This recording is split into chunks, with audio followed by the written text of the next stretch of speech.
not your husband. I'm another version of him from another universe. I'm here because we need your help. Very busy today. No time to help you.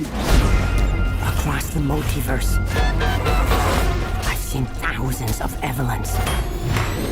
You can access all of their memories, their emotions, even their skills. I'm gonna send you up against the best. Yes, sir.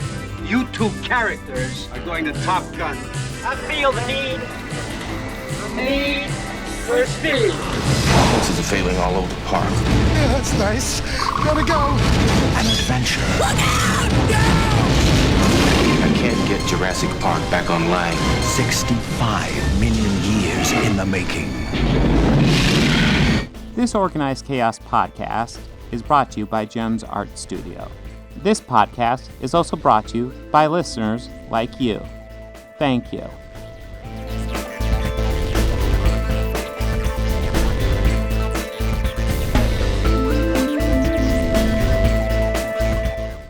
Hello, and welcome to our Organized Chaos podcast, the very best podcast in the history of all human existence. You're not going to get better than this until next week. But yeah, joining me here is Bobby Quarters, as always. Bobby, hello. how you doing? How are you? I'm doing good. That's good. Definitely have some movies to talk about. Yes, we do. We do. This might be the first time, actually, I've watched every single movie and said, okay, I have clear ideas of things I want to talk about definitely on every single one of these. Because I'm not going to lie, sometimes I watch them and I'm like, well, Bobby and I will bounce ideas on this one. But like this one, it's like, yeah. Every single one of these has something I clearly want to establish. Oh, yeah, definitely. But yeah, we will be discussing, because we're very late to the party, about 3 weeks late, we're going to be talking about Everything Everywhere All at Once.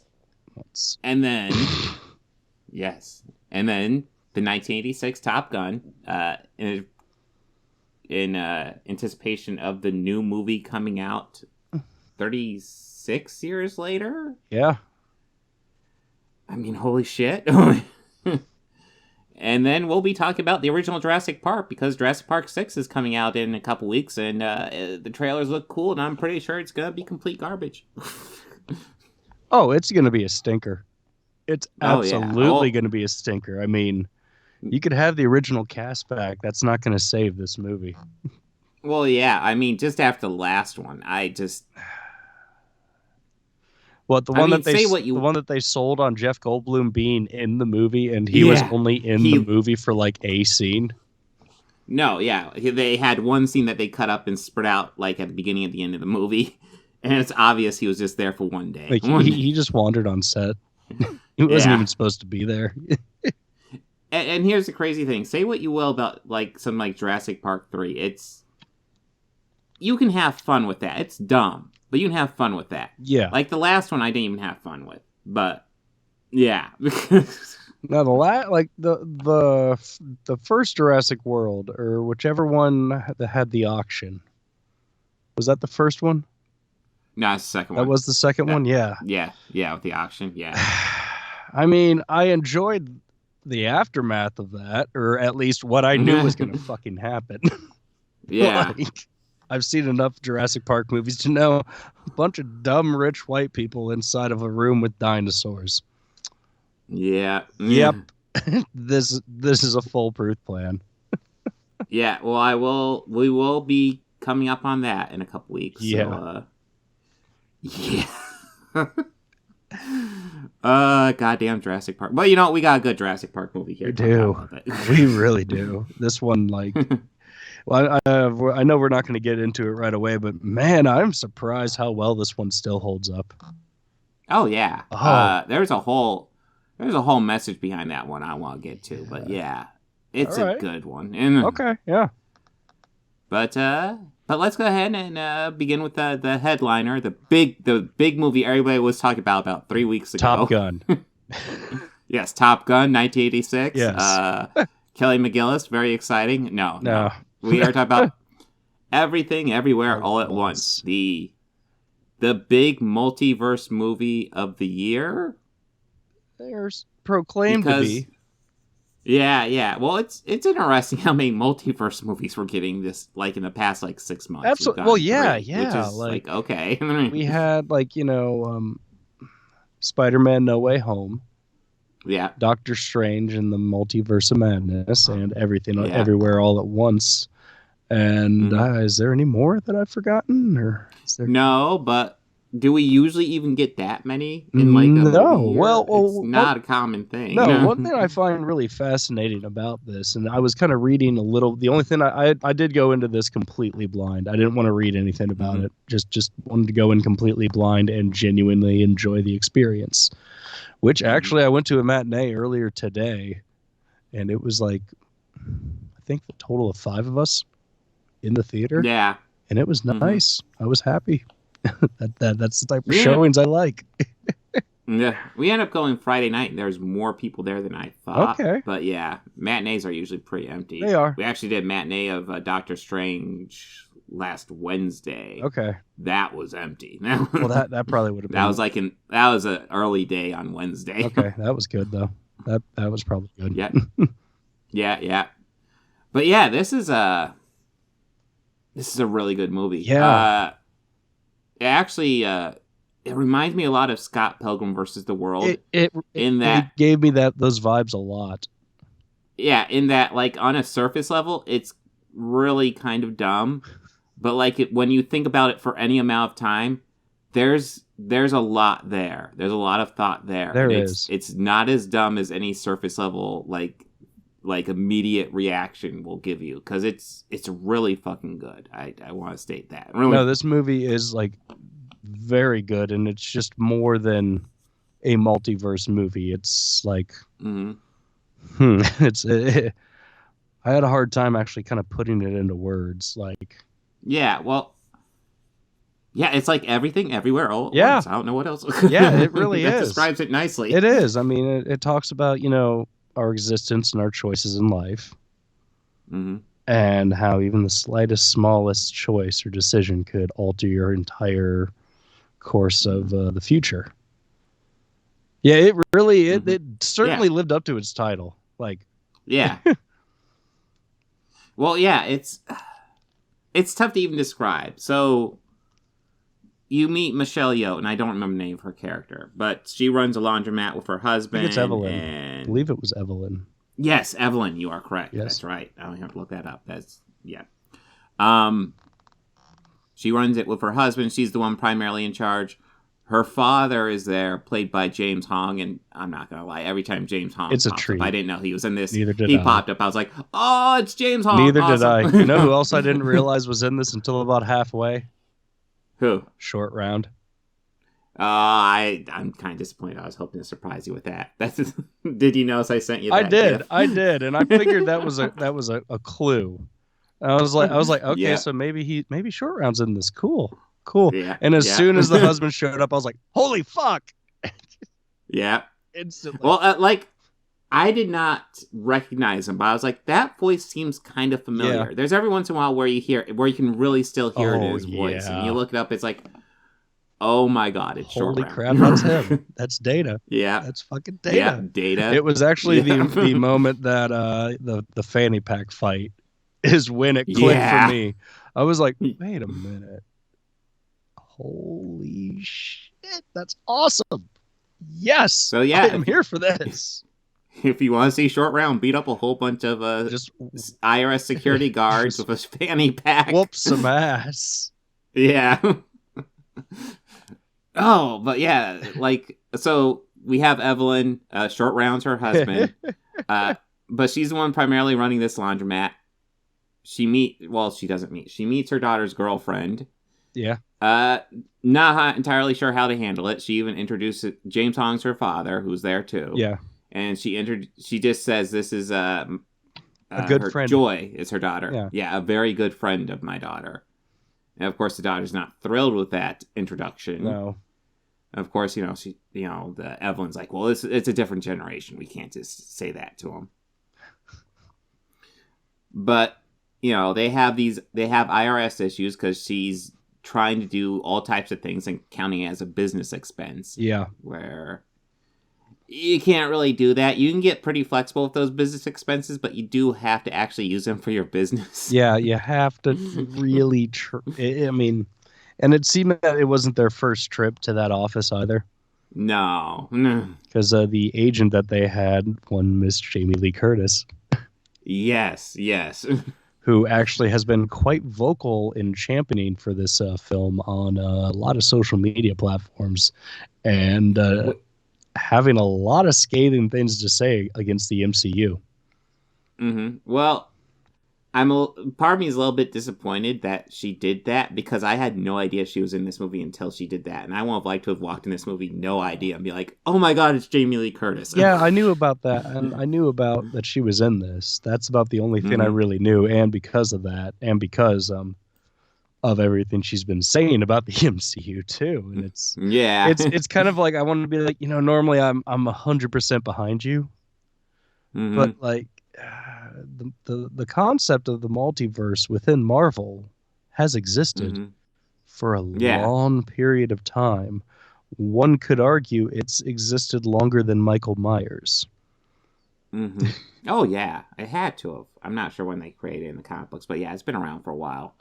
Plus, it's more of a literal multiverse, because is this a multiversal movie, or is it a movie about a mother coming to grips with her daughter and not understanding her and realizing that's okay?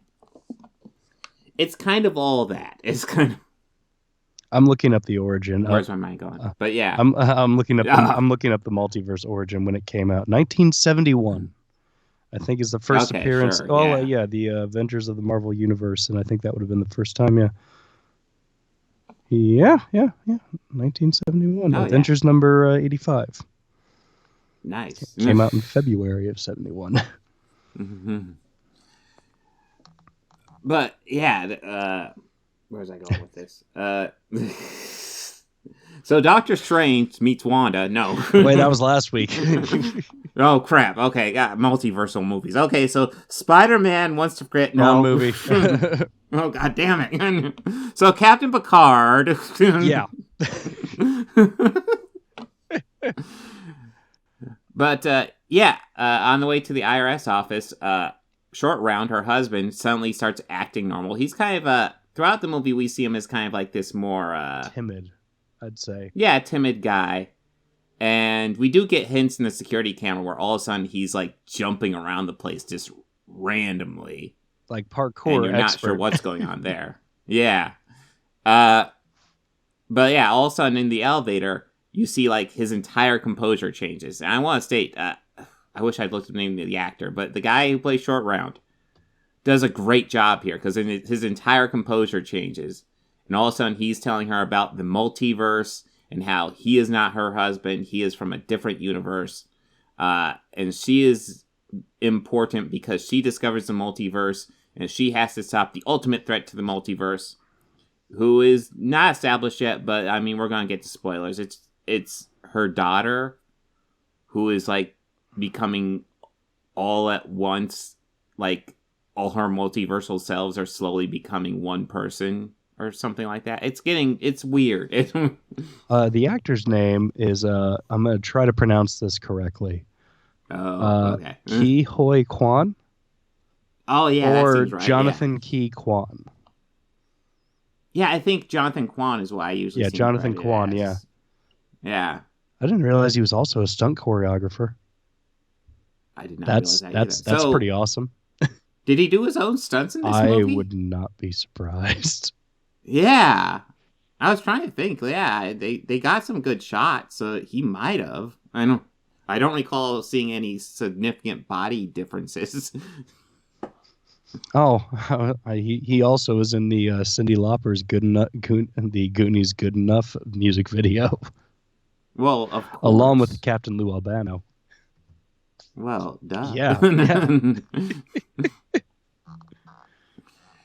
But yes, this movie, so this was yeah. So where are we at with the so after they go to the IRS meeting, or they go to a meeting to talk about their taxes and try and get everything squared away. But as you had mentioned on the way up, her husband kind of transforms into a different multiverse version of himself and tells her about the multiverse and says, look, just follow these directions and, we need your help. Mm-hmm.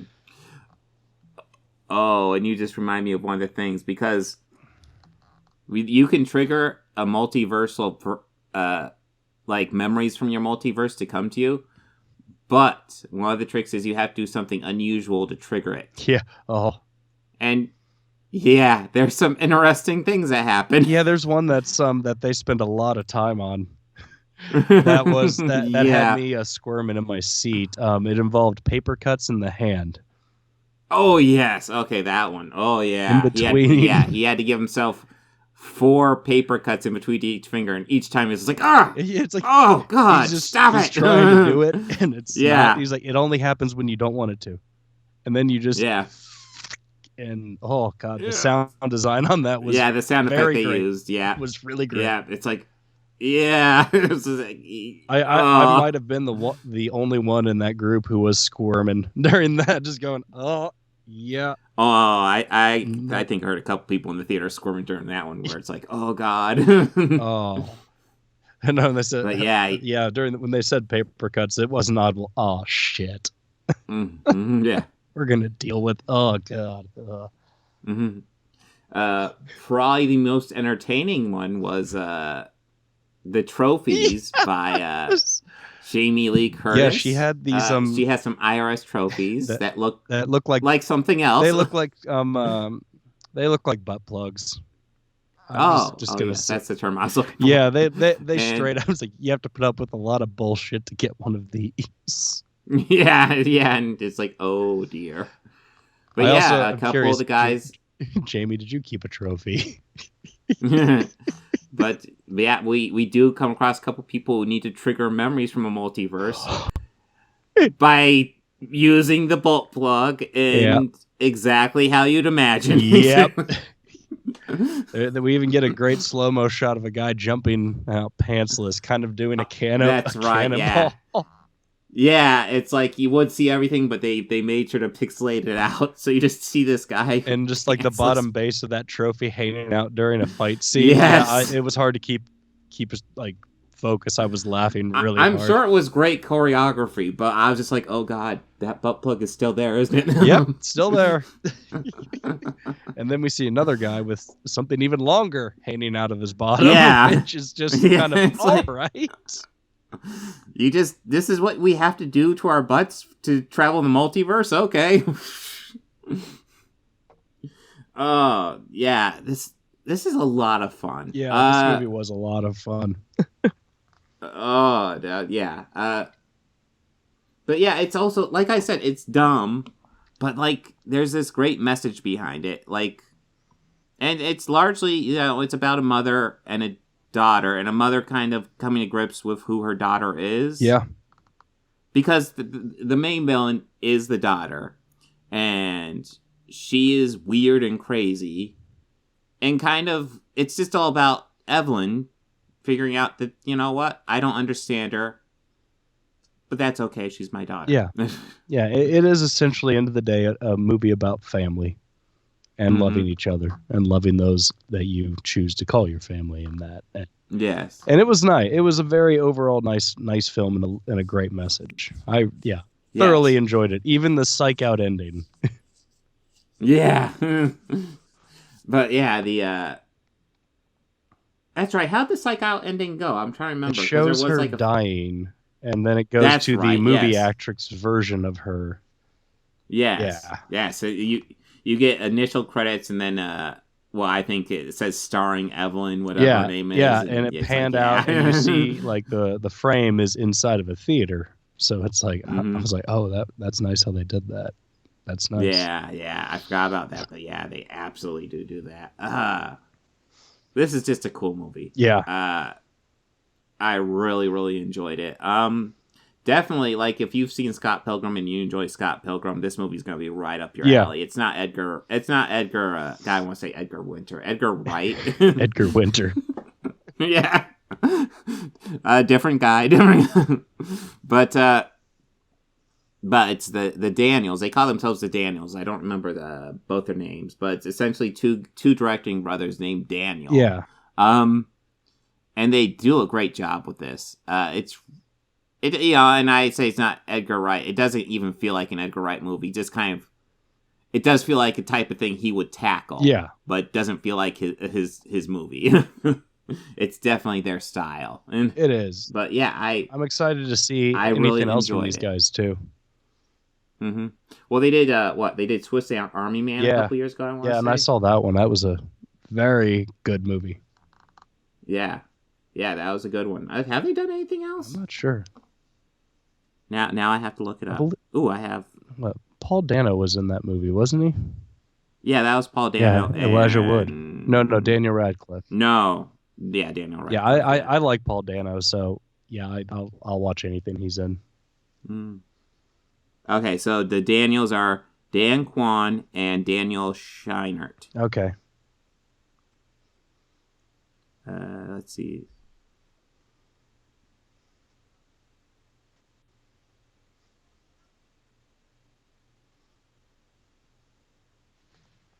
Oh, they did some Legion. Oh, just one episode, but doesn't look like they've done a whole lot of movies. Well, they should do more movies. But yes, this is excellent. Absolutely worth checking out. I know there's more to talk about here, but this is definitely a movie to experience. This isn't obviously, listening to us talk about it, you're not getting the same experience as watching the movie. But this is totally an experience movie. It's good. I don't know how else to say other than you should definitely go watch it. Go see this movie. Go see this. Anything you want to add, or shall we head over to Top Gun? Yeah, we should head over to Top Gun. Okay. Top Gun, yes. 1986. Tom Cruise, Kelly McGillis, Anthony Edwards. Anthony Edwards. Yeah, Anthony Edwards. Val Kilmer, young Val Kilmer. Michael fucking Ironside. Michael Ironside, Tom Skerritt, and Tim Robbins in a brief cameo. Link if you miss it, but he pops up twice in the movie. Yeah. And I'm not gonna lie, he was in the first scene, and I assumed when he came back, they'd make kind of a point of, oh, hey, it's good to see you're still around after Cougar, who was the guy who flew with them, dropped out. I thought they'd make more of a point, but no, he's just there behind him. And it's okay. Yeah, he's just there. Just like that guy who was his partner who took over after a Goose. Oh, spoilers. Yeah. Spoilers for a 36-year-old movie.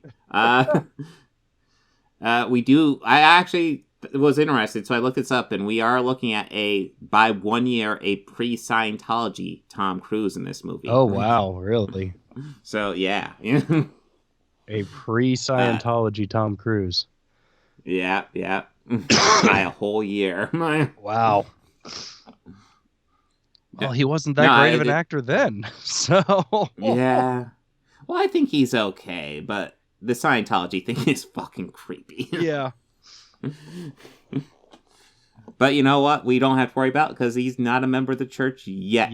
At this point. But instead we get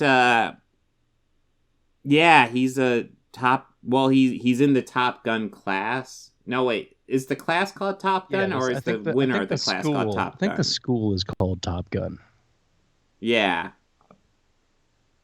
but that's right. He was second in line, and then Cougar was first in line, and then Cougar had a freak out, and he became the guy who entered the Top Gun program. And of course, he's always he's the rebel. He's he does the dangerous thing. Yeah. It's really kind of cliche. And I want to stress, I don't think this is a terrible movie at all. No, it's not a terrible movie by any means. Yeah, it's definitely the lesser of the three this week. From a cinematic standpoint, it looks gorgeous. Some of the camera angles that they have, and just the filming inside of the dogfighting in and out of the jets still looks amazing. Still looks great today. That's one thing that almost kind of disappoints me with the new one, because I'd probably be more interested. Like, I'm still semi-interested, but I would have been more interested if Tony Scott was still around. Yeah. But Tony Scott always kind of made those like military films and like tried to make them also as accurately as he could. Well, it's weird. I always thought of Tony Scott and Michael Bay as like, it seems like they like very similar styles, except Tony Scott's actually good at it. Yeah. I mean, hey, Michael Bay has his moments, but oh my god, he doesn't know how to restrain himself. You know? No, there's other directors who do like the who focus mostly with the military thing, and when they lean into it, they lean into it. Like Wolfgang Peterson is one.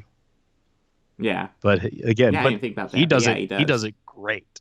He does it great. Yeah. Tony Scott, as you mentioned. I might get flack for this, but Oliver Stone, I think he does a good job with it. Yeah, no, I would definitely say he does a good job with it, but he definitely takes a more rebellious angle. But he definitely takes more chances. Yeah, I know. More chances than Bay, even. Oh, yeah. Well, Bay, it's not even that Bay takes... He does take chances, but it's weird chances. It's like, why are you even trying for that? Well, let me just don't say chances. He goes to the well a lot. Yeah. I'm going to make every single conversation feel like an action scene. Yeah. Please don't. Please don't. If we have an exposition scene, can we just have, like, a two shot, like, for the characters talking? No, you're going to film it as an action scene. God damn it. Yeah, there's a few takeaways we could take from this movie, like, from the story itself. One is Tom Cruise is not a singer. Well, no. No. Man, it's also worth noting that his relationship with Kelly McGillis is really hampered by the fact they really don't have chemistry, other than like they are saying the lines, and like there's the obvious thing where they kiss passionately, and then it cuts away to like an 80s style sex scene. A lot of soft blue lighting. It feels. Yeah, and it feels very jarring because they're like all over each other, and next they're like standing in front of each other, staring seductively. It's like, no, why'd they stop getting all over each other? That's not usually how that works. Yeah, I don't know. Like a lot of the stuff with her, it felt weird and uncomfortable. Yeah, and uncomfortable. Well, like knowing what we know now, it's like, oh yeah, he was her beard. Yeah. Yeah, what was it about making this? Like, it was something that she had said about him, right? Oh, I don't know. But I know she has come out, she came out 10 years ago. Yeah. Oh, okay. I didn't know that, really. So, yeah. Oh, yeah. Yeah. Oh, okay. Which kind of it helps explain why she's, clearly not. She's saying the lines and doing the performance, but she's not into him at all. Yeah. Well, plus, okay, we have to talk about how they first met. Okay, he does the corny song thing. Okay, it's really over the top, and that can go either way. But then he follows her to the fucking ladies' room. Yeah. What the fuck is that? Because that works. Yeah, no, every time I like a woman, I just follow him to the fucking ladies' room. That way she'll know I'm not a creep. Yeah, for real. Jeez. No, when he did that, I was like, are you fucking serious? Are you? Yeah. Oh, wow. On IMDb, Tim Robbins has the second credit. Sorry. Okay, Goose. I bring it up to full thing. There's Kelly McGillis. Okay. Sorry, Goose. But, yeah. But, yeah, this is, I also want to add, I brought up before we started recording, but, Val Kilmer has way more chemistry with Tom Cruise than Kelly McGillis does in this movie. Yeah. It's and is when they was his character supposed to be some sort of threat? I don't know. He wasn't super threatening. He was just okay. I want to give Val Kilmer credit because Val Kilmer I think is always great. Something I'm realizing just going through watching his stuff. Yeah, he's always giving 110%. Oh yeah, absolutely. There's never a point where he's half-assing. Yeah. But yeah, like his role here is thankless because he's the guy. He's the top of the Top Gun class. Maverick's number 2, and his role is essentially to say, "You're too dangerous, Maverick. You're too risky. You can't be doing Dangerous. that. You gotta follow the rules, Maverick." And that's his whole role. Yeah, that is. Now he makes the most of it because he's Val Kilmer, but it's thankless. It is. It really is. Yeah, like there's no like, there's nothing to him. And then he had his Rio, which when I first saw his Rio for a second, I was like, oh my god, is that Red Brown? And then it's not. But like, I was hopeful for a second, like, oh my god, is it Red Brown? I didn't remember Red Brown was in this. That would be amazing. Oh, it's not. Oh, that's disappointing. It's probably a better actor, but less entertaining. Yeah. But, yeah, there's plenty of great actors. Well, plenty of good actors here. Yeah, we didn't even mention Meg Ryan, who's, again, someone else who Tom Cruise has way more chemistry with than Kelly McGillis. Yeah, I kind of forgot she was in this. And also, yeah, after Goose dies, wouldn't it be customary to give the wife his dog tags and not his flight partner? I don't know. Yeah, I think the wife would make sense, but I don't know what the custom is. I don't know. Yeah, the wife would make way more sense, but who knows? Maybe the partner. Well, I mean, I feel that that's something that was important that at least, should have at least had the equivalent of the doggy scene to explain. Yeah. Hey, doggy. Here are these dog tags. Oh, okay. Mm-hmm. But I don't know. Yeah, that struck me as odd the last time with this most recent rewatch of it. Like, I was just like, I was like, wait a minute. How the hell why does he have possession of these? Yeah. Is that really the best thing to have with you in the cockpit? Sure. Why not? Like, I mean, it's not like he's going to have him dangling anywhere. Duh. One thing I do want to say is usually they go out of their way to make Tom Cruise look tall. And I sort of got in this movie, he looks like he's like 4'11". Yeah. He's clearly shorter than I think everybody. He's clearly the shorty in this one. Yeah, and it's like, okay, cool, respect. But this is also coming out of a time when, there was like every Tom Cruise movie had a formula.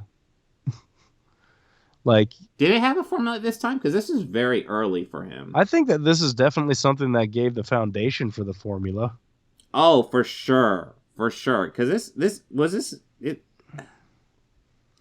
because I would say it would be this. I don't know if this would necessarily be his launch, but this was like early on. Yeah, I would say that it would be this, Days of Thunder, and Risky Business would be like the ones I would. Yeah, Risky Business, definitely. Days of Thunder, yeah. Maybe. Oh my god, he forgot he was in Days of Thunder?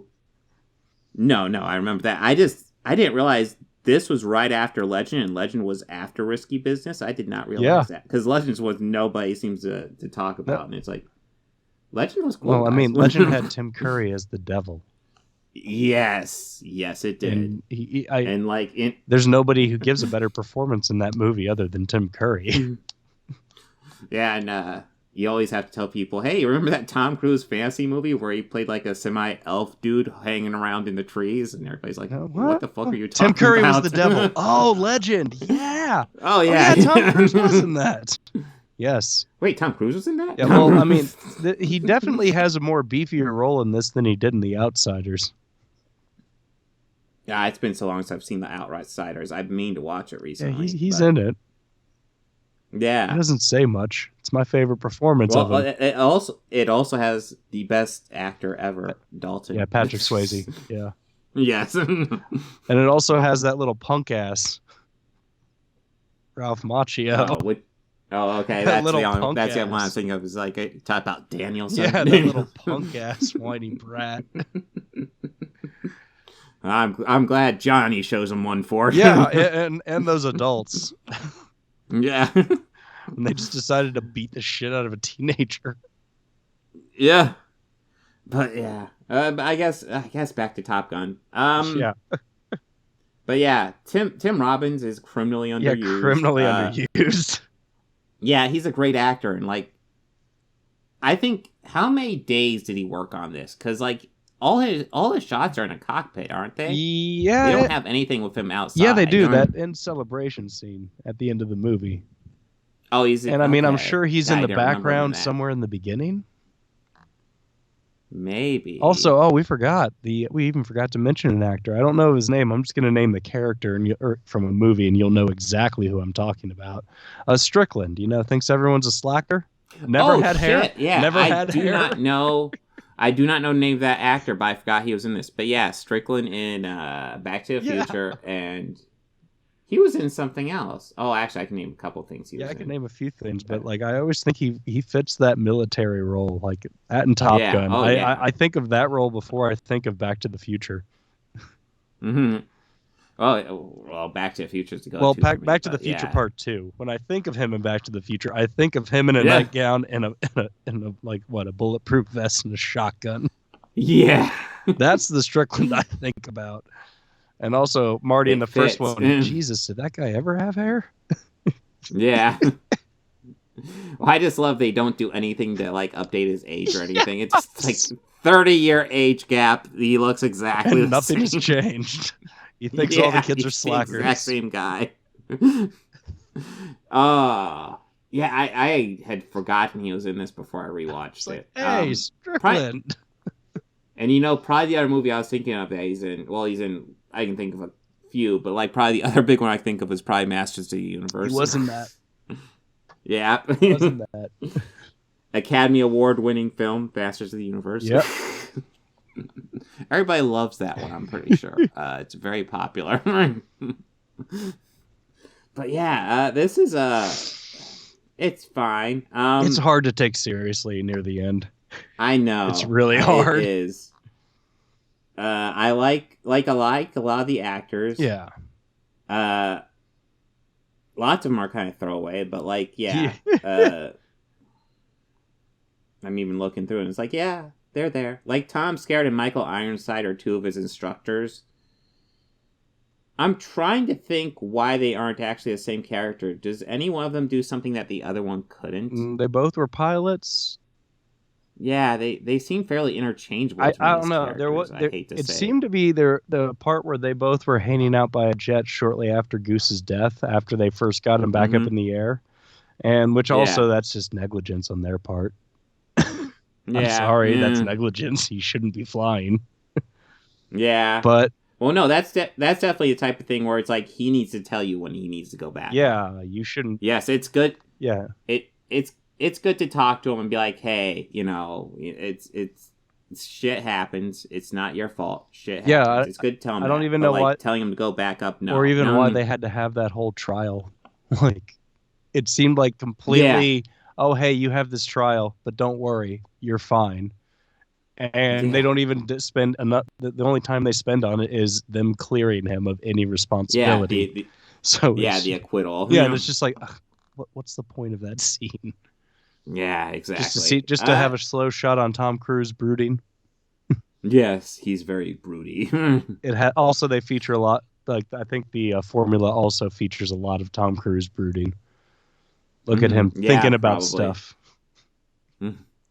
He's thinking about stuff. Yeah, for sure. One thing we should definitely talk about that I'd kind of forgotten about. This thing has like a classic 80s soundtrack. Yeah, it does. Oh my god. Like, Danger Zone is awesome, and obviously Top Gun Anthem is just classic 80s movie score. I'm trying to think. Yeah, it was Archer where the guy is always singing the Danger Zone song. Danger Zone! Yeah. Yes. Yeah. God, I haven't seen Archer in a long time, but yes, I remember that. I also think of Rob Corddry's character from Harold and Kumar. Does he say that? No. No. He's in the sequel, like Escape from Guantanamo Bay, and there's a scene where he's like on a jet where he's transporting them back to prison, and he's listening to it on there, and he's just air drumming and just super into it.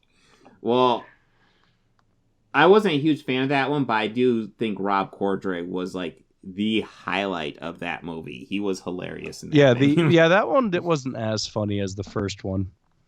Yeah. And the third one, And I don't. the third one was all right. Yeah, the third one, as I recall, was better than the second, but yeah, the first one's kind of. I mean, I classic. think the funniest part of the third one is probably them meeting George W. Bush. I don't even remember that. Yeah, they Jesus, crash land into a Walker Ranch.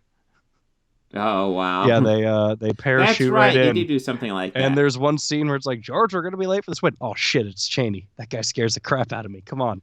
Yeah. That's right. And I just remember. yeah, Cheney scares the crap out of me too. I want to say it's Harold's girlfriend's father is Danny Trejo, Yeah. and he's a bit much in that one. He's like all into family.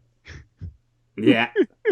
But yeah, I'm trying to think if there's much else to really say about Top Gun except I don't know. Val Kilmer's good. Yeah, Val Kilmer's good. Michael Ironside is just doesn't turn in a bad performance. No. Michael Ironside, Tom Skerritt, they're both good. Yeah. I think the issue with them is that I feel like that could easily become one character, and it's two characters because you get Tom Skerritt and Michael Ironside. Yeah, if you can get both of them. Yeah, fuck it, sure. Why not? I guess I could understand that. I mean, if I had my choice of the two, it's Ironside all day. It's Michael Ironside all day. Yeah, no, I do have to go for Ironside, but like Tom Skerritt is it depends. good in his It own depends right. on the movie. Yeah, If I'm that's doing true too. if I'm doing drama, yeah, Tom Skerritt. Yeah. Mhm. If it's like action horror, Ironside. Yeah. Well, like something like Alien, you'd want Tom Skerritt because you don't want to be cheering for the guy to get killed. No, but I'd also that'd be another movie that I would just put the two of them both in there, but I would have like Ironside be like Hicks, only he's an aged and jaded vet. Yeah. I mean, he's still gonna die. But, Yeah. but like it would be like a sacrificial sort of thing while they For sure, escape. yeah. Skerritt's gonna die. But yeah. Though. Oh yeah. Let's see. Anything to add before we just head right into Jurassic Park? Oh, life finds a way. That sounds like we're heading into it. Yeah, we are. Jurassic Park. I have to say, with this recent rewatch, I don't think I ever fully appreciated how outrageously and kind of wonderfully anti-capitalist this movie is. Right. It is. I like I didn't pick up on that until this recent rewatch. I was just like, Yeah. oh, well, this is a lovely change. Yeah, it's absolutely just, you have essentially this wonderful discovery how we can create like long dead animals. This great scientific discovery. And what happens? A capitalist gets a hold of it, turns it into a fucking theme park. The theme park is clearly very sophisticated, looks very nice, and clearly made by the lowest bidder. Everything's kind of chintzy, everything's falling apart, barely hanging on. Oh my god. Yeah. And of course it all goes wrong. Because that's what happens if you let capitalism go too far. Yeah. No, it's like there's so much like you see it right at the beginning with the worker, because I used to think, hey, it seems like it's latched in. Why are they able to knock it out? And why do you even need a worker to lift that up? That seems wonky. Yeah. And this time watching it. Yeah. Why did Yeah. they? Yeah. Like, and this time watching, it's like, oh, because it's all kind of half-assed. It looks fancy, but it's half-assed. like, why do they have to move that in by hand? Like, Yeah. where's a union delegate? Where is OSHA? Yeah. No, I'm sure they Costa did some Rica. union busting Costa Rica. at this park. Yeah, Costa Rica. OSHA Yeah. doesn't reach that far. Exactly. That's one way to avoid it too. Yeah, it's kind of awesome how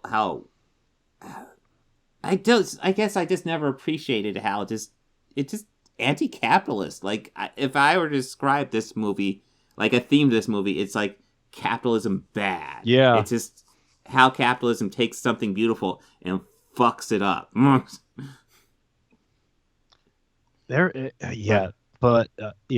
like you were saying with the beginning, how you could tell it's just all a janky operation.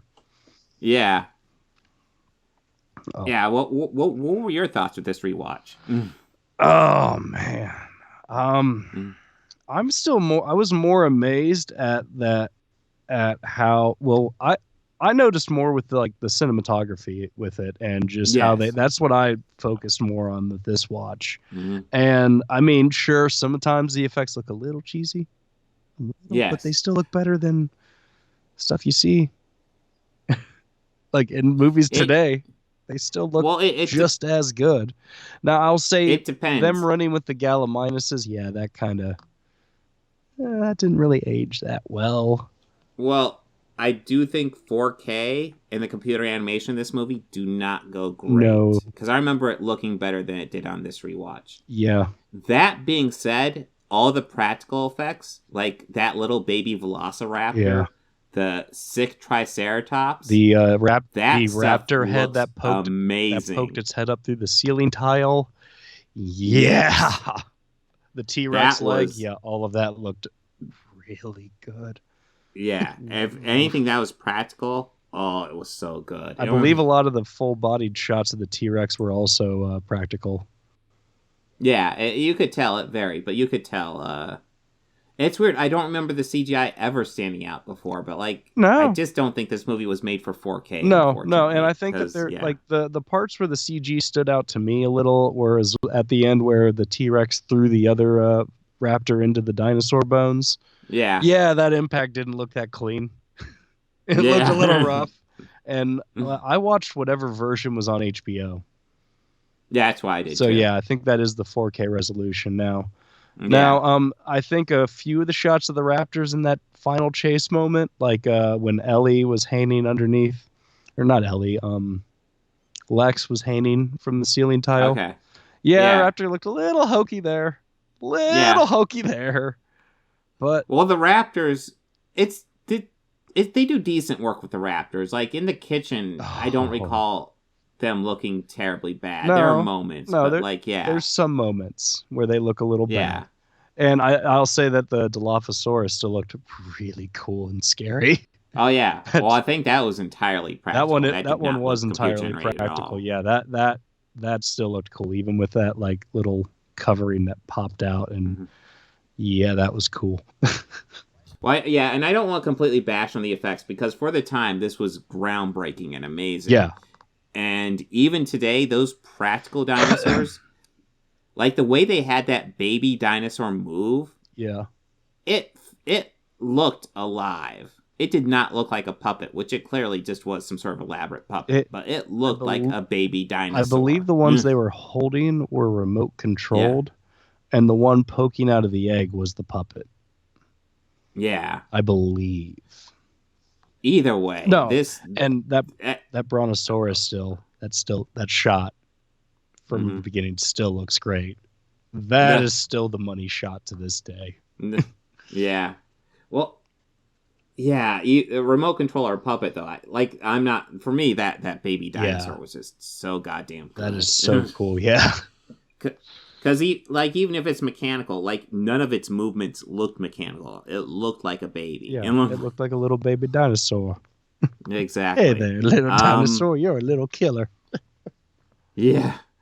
But yeah, I just remember being as a kid really loving this movie, and it's kind of nice to return to it and still see there's stuff for adult me to look at and be like, oh yeah, that was good. This movie is still home to perhaps one of the most famous continuity errors ever.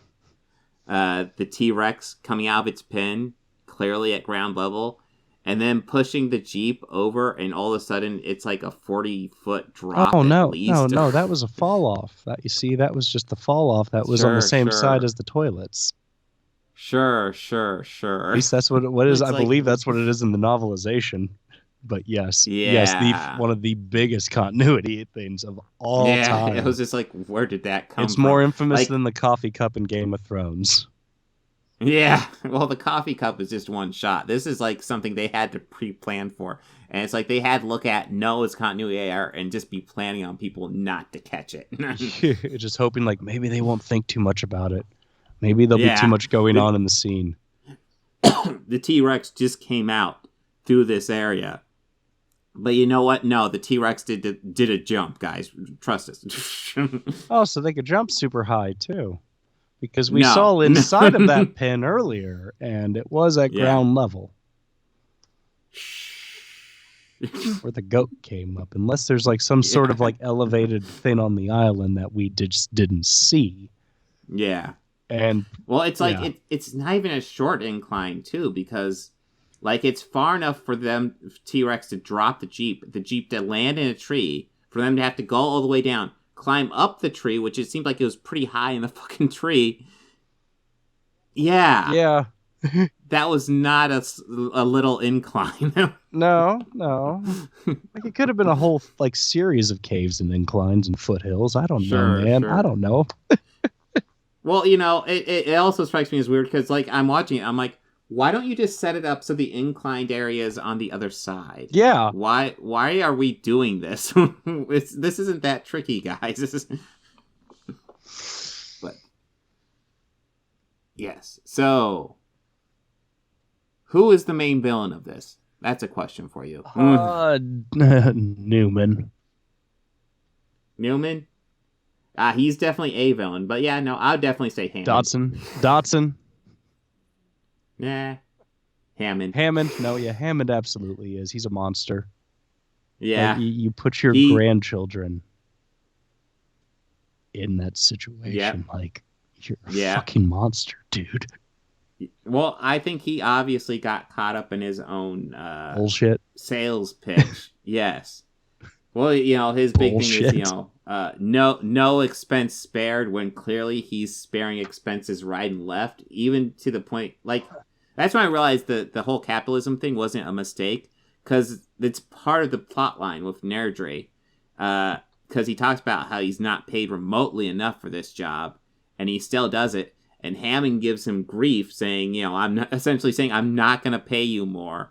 Just do the job. And it's like, Jesus Christ. Yeah, what is it? He said, like, I don't blame people for their mistakes. I do ask that they pay for them. Yeah. And that's just like a Jesus, John. Yeah, and it's like, John, if he's like, it definitely sounds like this is the conversation they've had, where probably he came to him and said, hey, you know, I'm having issues, you know, can you help me out? And, you know, he obviously said, you know, fuck you. Yeah. We made an agreement. Yeah, I'm not changing. It's like, okay. I mean, I'm glad that, you know, he didn't get that to Dotson, whoever Dotson worked for. I'm presuming Engine. Which we later find out. That was the name of the company. Yeah, which we later find out throughout the series. And I believe in one of the books they talk about Dotson going to the park to try and track him down after they left, and he also dies at the hands of the Dilophosaurus. Well, no, doesn't Dotson die? Does he? That does seem familiar. I think it's in the book. It's been forever since I've read the book. No. I could have sworn in the book, it was the second book, he went to the second island. Mistaking it for the first. Someplace like that? I think he does die. I know he dies by the hands of the dinosaur. I'm not. I'm pretty sure he dies. I'm pretty sure that whole team dies. I think it's all like. I guess we're not even going to get to Lost World this time. No. But yeah, that they take so many liberties with that movie. Like this one, there's liberties. Like there's all types of little things I remember. Like I remember in the book, spoilers for the book, which is even older than the movie. Malcolm dies. Yeah. Malcolm. Muldoon lives. The lawyer lives. Hammond dies. Hammond dies by the hands of raptors, doesn't he? No, it's little Compiosaurus. That's right. Do you remember the beginning of the second one? That's right. Yeah. It's those guys who get Hammond. That's right. He dies that way. Mm-hmm. Yeah. It's been a while since I read the book, but yeah, I think I was a teenager when I read it. I was in my early 20s when I read it, so it's been 10 years since I've read this book. 10 years, shut up. Over. Fine, yeah, it was over a cool book. 10 years. 15. Fine. Like 25 for me. But yeah, the book was good. I almost want to reread this book. Yeah. To figure out if the anti-capitalism was like ingrained in the book, because it's very ingrained in this movie. Oh, I mean, I just think that's interesting. Well, one thing because you don't see that too often. Something I did notice about this that I think stood out to me the most, and it was during the credits, that Michael Crichton actually had a huge part in writing the screenplay. Oh, and yeah. That's kind of very rare where they do a movie based off a book and the actual author of the novel has like a say, let alone a hand in the script. Yeah, it's not hyper rare, but is also rarer than you would expect. Yeah. Which I think is interesting, because you would think more often than not the writer would be like, oh yeah, I won't be involved with it. But no, not as often as you'd expect. I'm trying to think of other examples. Obviously, Princess Bride is probably the most famous. Yeah. Which Princess Bride is also one of those weird exceptions for me where I actually enjoy the movie more than the book, which, like, that's one of the few times I can say that. Now, I'll say that I think the only book and movie that I've read the book and seen that I feel like really follows the book as closely as possible is A Clockwork Orange. No, I haven't read that book. It follows it almost beat for beat. Almost beat for beat. But the book tells the story differently than we get it depicted. But it changes the way you watch the movie. Oh, really? So it's broken up into 3 parts, 7 chapters in each part. Now, each chapter, I believe, is supposed to be like a representation of a year in Alex's life. The book starts when he's about 14, and, ends when he's in his 20s. Okay. Or, almost 30s. Yeah. Yeah. Well, 30s, I would think, right? Yeah. I believe. It's 3 sections of 7, so 21. Yeah. 35. Yeah. And there's like a last part of the book that's omitted that wasn't in the film. Like it ends, like the second to last chapter ends how the movie ends. For him just saying I was cured, but then it picks up and he meets up with one of his old droogs again. Not one of the ones that are a cop. I think it was Georgie, because Pete and Dim became cops. But I think in the film, but in the book, I believe it's Georgie and Dim who became cops, and he runs into Pete, and Pete reformed his life, has a wife, has a kid, has a big family, has a good job, like completely reformed. And what happened to you? We heard you went into the program. How's it working? Still the same old me, Pete. And it's like, yeah, there's our Alex. But yeah, mostly note for note, and it changes your perspective on the film. I'm just gonna emphasize that again, because if you get the context of how the story is being told, you could think about events in the movie and how old he should be while that's playing out, like record store visits. Those girls are supposed to be 12. Oh God. Which, like, I'll admit, reading that one going, he's like 15, but I feel weird reading this. Like, I feel weird. I just got to get through this chapter real quick. Oh, Alex. Oh. Not good. No. Not good. Bad. Ooh. But yeah, this does make me want to reread the book. Yeah, absolutely. As I recall, a lot of the ideas in the book pretty much make it over. But yeah, obviously deaths are different. I remember Henry Wu had kind of a gruesome death in the book. And here he gets to return for Jurassic World. And I believe in this, I believe in the book, Samuel L. Jackson's character lived too. Or does he die? Or does he die too? I think he does die. Yeah, I think he might die very similar. What was his name? It was Arnold? Arnold, yeah, Mr. Arnold. I mean, Nedry dies pretty much the same. Oh, yeah. Nedry has, like, the same story. I forgot the lawyer lived. Yeah, the lawyer actually gets, like, this full arc. I think I read a little bit into this a while ago, but the lawyer gets his full arc in the story where, like, he's kind of wormy at the beginning, but, like, he evolves and he's almost like a semi-warrior, like, at the end, and it's kind of cool.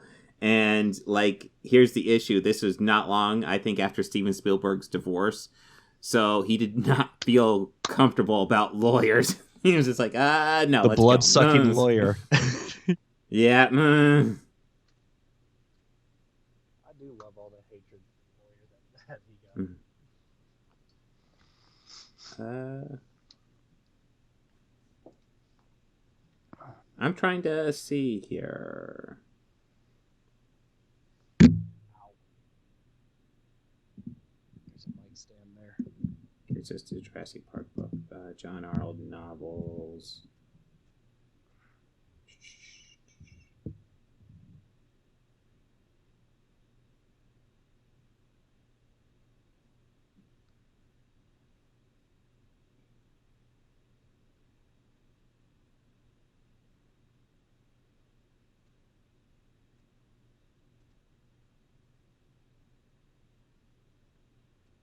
Okay, yeah, the Raptors got him in the maintenance shed in the book as well. It's sad. Yeah. Oh, well.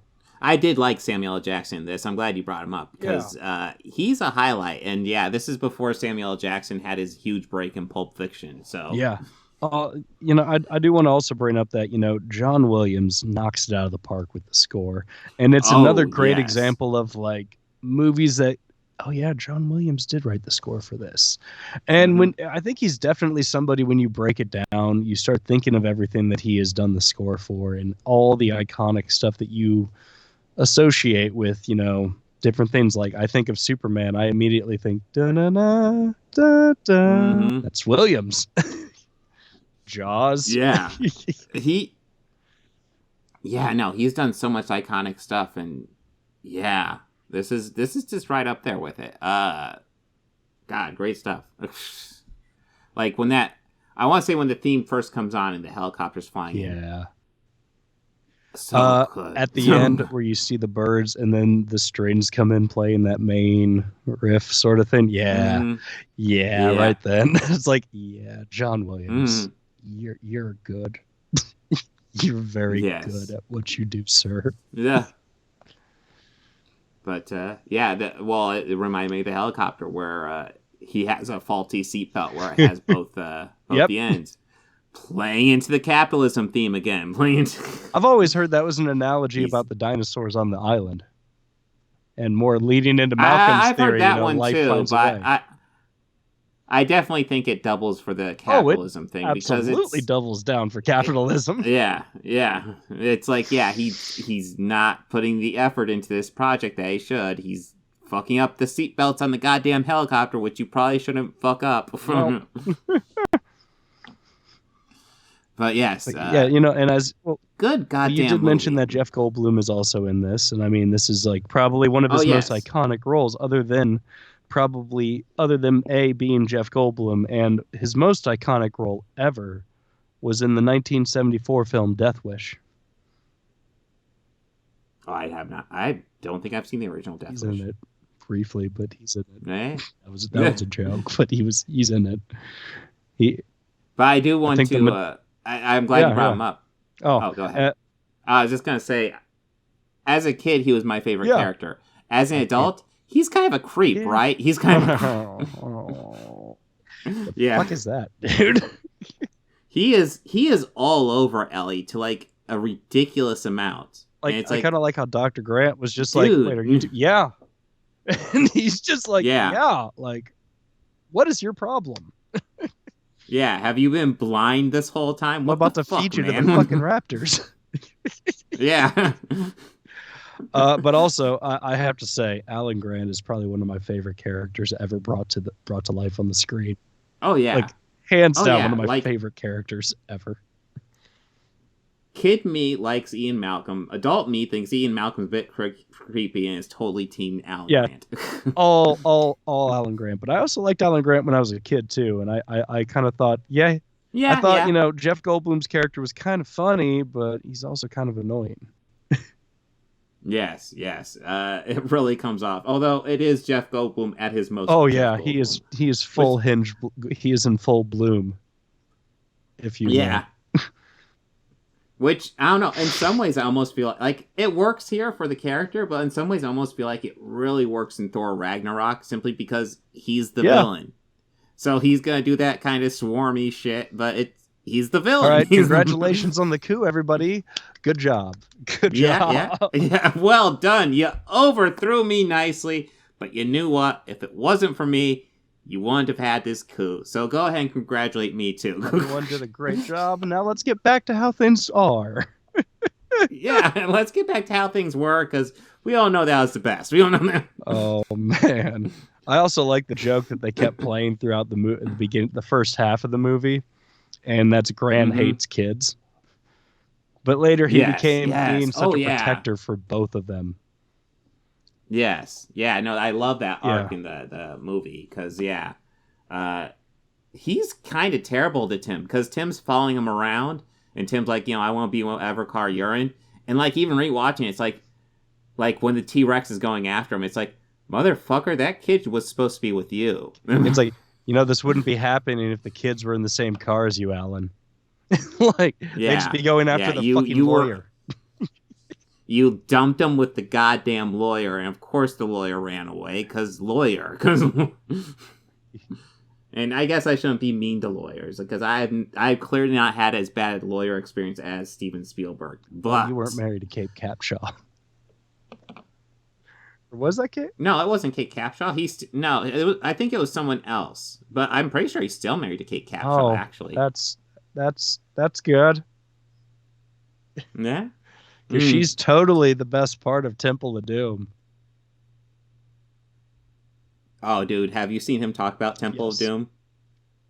He is not fond of that movie, but he always says, hey, you know what I loved about that movie? I met my wife. Good for something, Steven. Yeah.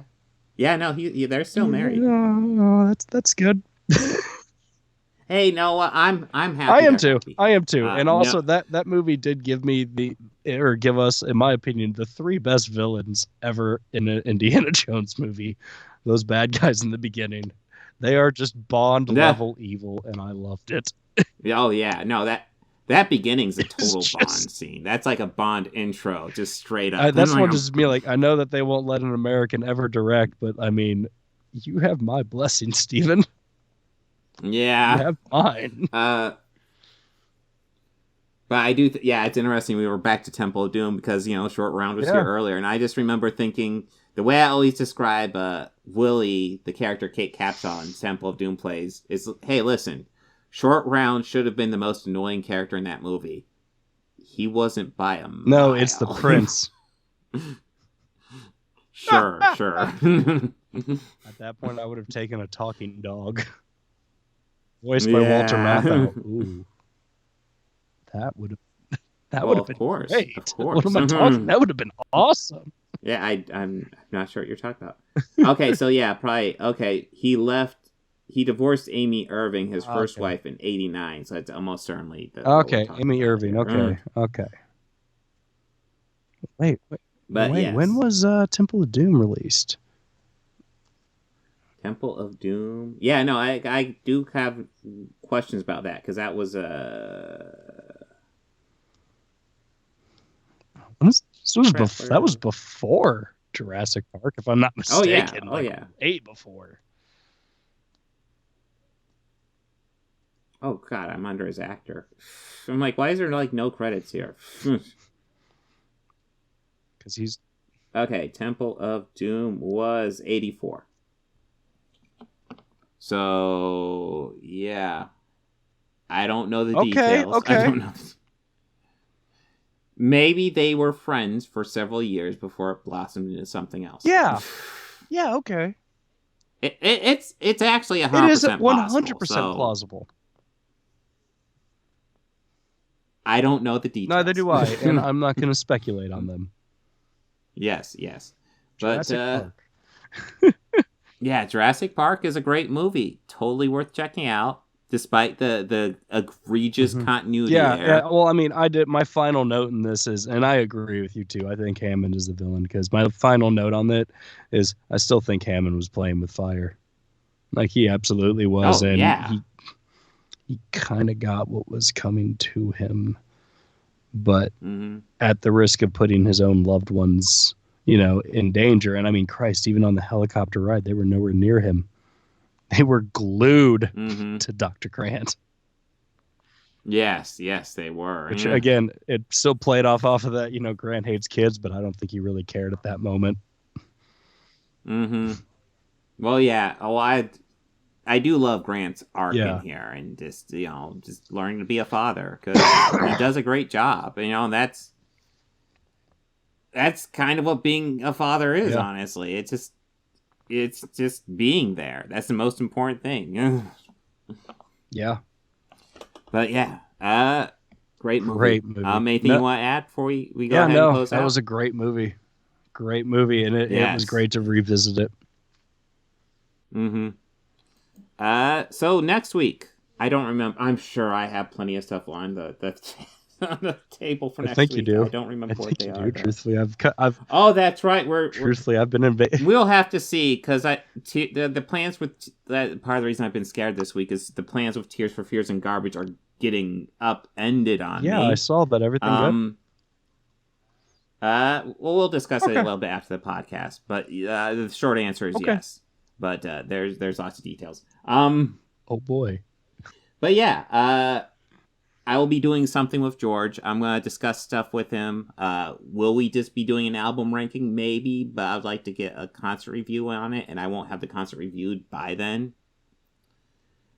But we'll see. We will be doing something next week, and then in 2 weeks, Bobby will return, and we definitely have that planned out too. Oh yes, Top Gun 2, Jurassic World, and you're going to get Star Trek 5. Finally! Final Frontier! Yes, the greatest movie in the entire franchise. Yes, the greatest movie in the entire franchise, as long as you don't count any of the other movies. The whole reason I pitched Star Trek is just for this one. I pitched the entire one just to listen to you pitch about this one. Oh, I'm sure it's all for my own enjoyment. So next week, I'm not 100% sure what's happening, but you'll find out next week. And then in 2 weeks, we're pretty sure what's happening in 2 weeks. I should at least say, I will not be here next week. I will be on vacation with the wife. We are going about middle of the country, Colorado. Nice. I'm going to have some photos and some video that I'm going to take and I'll bring back. And I'll try to get it cut together and ship it and get it sent to Bob by next week. But no promises on that. Yeah, well, you relax and have fun. I won't get too caught up in anything like that. The most important thing is that you guys have fun. But also, giving you something as filler. I mean, I'm definitely going to take some pictures of this Penny Arcade that's going to be in the city we're staying in Colorado. Oh. Yeah. And a ghost museum. Nice. Oh, it's going to be fun. Yeah. Well, next week, I don't know what's happening, but you will know next week, and so will I. Take care. We'll talk to you guys later.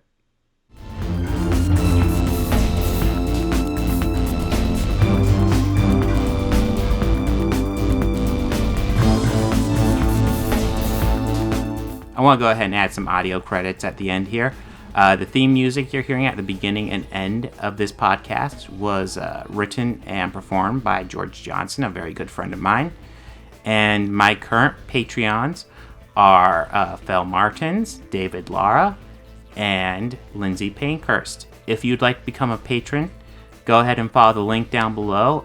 Anything you can provide would be incredibly helpful to this channel.